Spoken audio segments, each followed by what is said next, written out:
మా latest videos కోసం మా ఈ తెలుగు న్యూస్ ఛానల్ సబ్స్క్రైబ్ చేసి గంట సింబల్ యాక్టివేట్ చేసుకోండి.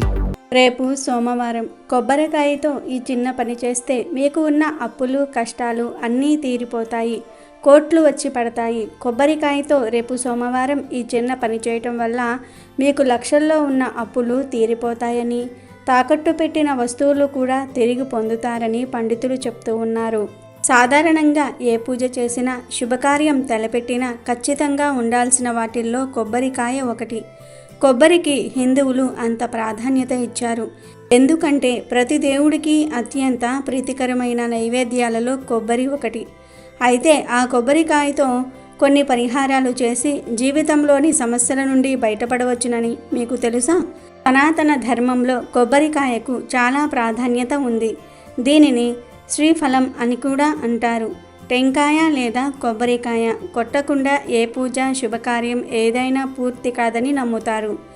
జ్యోతిష శాస్త్రం ప్రకారం ఎవరి జాతకంలోనైనా గ్రహదోషాలు అడ్డంకులను తొలగించుకోవటంలో కొబ్బరికాయ అద్భుతమైన నివారణ అని చెప్తూ ఉంటారు. అందుకు ప్రతి పూజలో కొబ్బరికాయ తప్పనిసరిగా పెడతారు.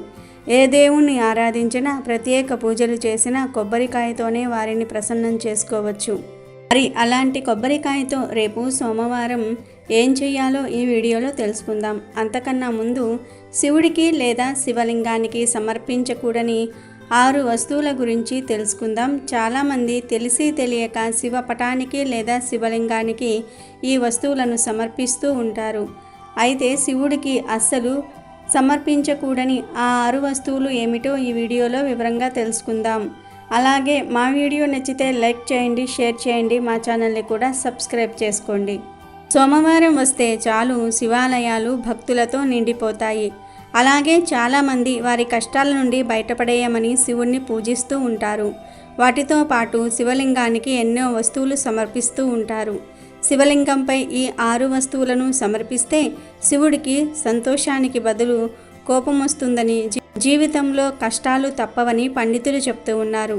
ప్రతి సోమవారము మహాశివరాత్రి వంటి పర్వదినాలలో మహాదేవుణ్ణి పూజిస్తూ ఉంటారు. శివుణ్ణి ప్రసన్నం చేసుకోవడానికి ప్రయత్నిస్తారు. శివుడికి పూజ చేసే సమయంలో కొన్ని జాగ్రత్తలు పాటించాలి. ముఖ్యంగా శివుణ్ణి పూజించే సమయంలో తులసి ఆకులను సమర్పించకూడదు. ఈ పని చేయటం అశుభం.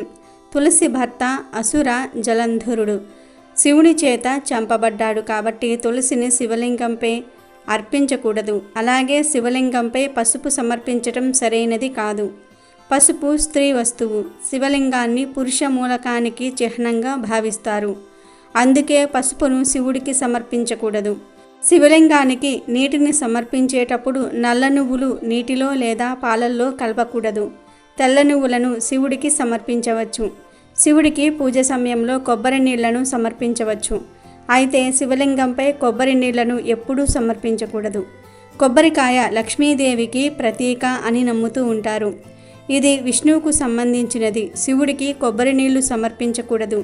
శివుణ్ణి సింధూరం లేదా కుంకుమతో ఎప్పుడూ పూజించకూడదు. ఇలా చేయడాన్ని శివపురాణం నిషేధించింది. స్త్రీలు తమ భర్తల దీర్ఘాయువు కోసం కుంకుమను ఉపయోగిస్తారని నమ్ముతారు. అయితే శివుణ్ణి విద్వాంసుకుడిగా పిలుస్తారు కాబట్టి శివలింగంపై కుంకుమ సమర్పించరు. పరమేశ్వరునికి విభూది అంటే మహా ఇష్టం కాబట్టి విభూదిని సమర్పించవచ్చు. పురాణాల ప్రకారం తెల్లని పువ్వులంటే శివుడికి ఇష్టం ఉండదట. ఒకవేళ పెట్టాల్సి వస్తే మల్లె పువ్వులను శివుని దగ్గర పెట్టవచ్చునని చెప్తారు. కానీ చంప, కెండ, మొగలి పువ్వులను సమర్పించకూడదట. ఒకవేళ ఈ పువ్వులను పెడితే శివుడు శపిస్తాడని, అందుకే వాటిని పెట్టకూడదని పండితులు చెప్పారు. మొగలి పువ్వులను శివుడు శపించాడని, అందుకే పూజకు వాటిని వినియోగించరాదని శాస్త్రాలు చెప్తూ ఉన్నాయి. అలాగే శివలింగం చుట్టూ ప్రదక్షిణలు అస్సలు చేయకూడదంటున్నాయి శాస్త్రాలు. సగం వరకే తిరిగి మళ్ళీ వెనక్కి వెళ్ళిపోవాలని దీని సారాంశం. ఒకవేళ తెలియక తిరిగినా పూజా ఫలితం దక్కదని పురాణాలు చెప్తూ ఉన్నాయి. పరమశివుని పూజలో ఏ తప్పులు చేయకూడదో తెలుసుకున్నారు కదా. మీరు కూడా జాగ్రత్తగా పూజకు ఏర్పాట్లు చేసుకుని వినియోగించకూడనివి పక్కన పెట్టి శివుని అనుగ్రహం పొందండి. ఇక వీడియోలోకి వెళ్లే ముందు మీరు శివభక్తులు అయితే మా వీడియోను లైక్ చేయండి. అలాగే మీకు తెలిసిన వారు ఎవరైనా శివభక్తులు అయితే ఈ వీడియోని షేర్ చేయండి. ఇక రేపు సోమవారం ఉదయాన్నే శివుడికి నిష్ఠగా పూజలు చేయండి.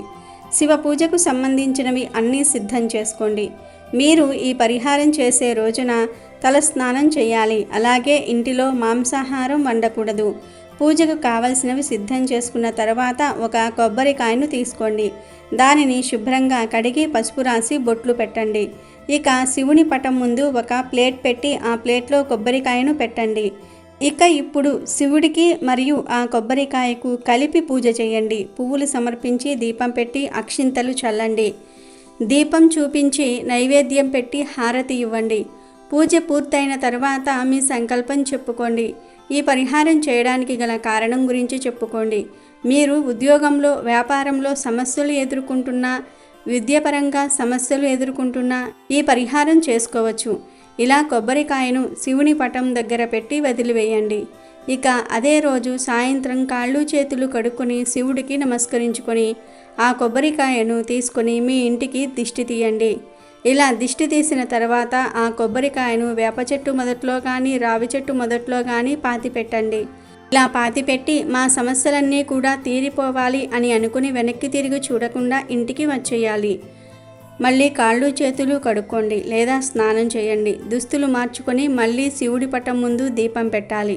ఖచ్చితంగా దీపం పెట్టాలి. అప్పుడే మీకు పరిహారం చేసిన ఫలితం దక్కుతుంది.